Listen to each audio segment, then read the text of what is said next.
கண்டிப்பா விவசாயிக்கு வாக்கு செலுத்துங்க.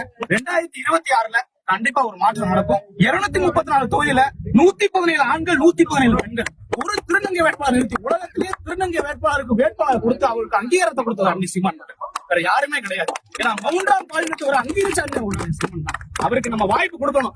ஏன்னா தமிழ்நாடு அடிச்சா அன்னைக்கு யாருமே நாதி கிடையாது. அண்ணன் சீமான் மட்டும்தான் வருவார்.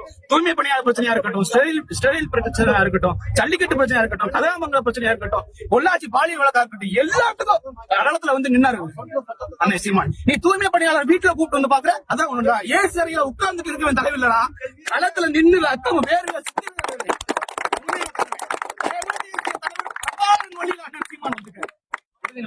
சிறையில அது கட்சி ஆரம்பிச்சாரு.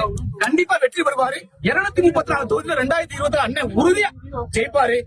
தமிழ்நாட்டிலேயே தடை செய்யப்பட்ட தலைவனாக கொண்டு தடை செய்யப்பட்ட கொடியை இன்னைக்கு தமிழ்நாடு முழுவதும் பறக்க வச்சிருக்காருன்னா எங்களுக்கெல்லாம் பிரபாகரனை யாருன்னே தெரிஞ்சிருக்காரு. அண்ணன் சீமான் மட்டும்தான் எங்க தமிழ் தேசிய தலைவரை அடையாளப்படுத்தி இதுதாண்டா உன் கொடி, இதுதாண்டா உன் பெரியாரு, இதுதாண்டா உங்களுடைய கொள்கை வழிகாட்டின்னு சொன்னவர் அண்ணன் சீமான். அதனாலதான் நீங்க கூட்டிருக்கோம்.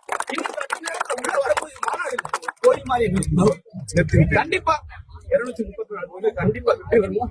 மாதிரியான இளைஞர்கள் இன்னைக்கு கண்டிப்பா ஜெயிப்போம். அதனால என்னைக்கு கைவிடும்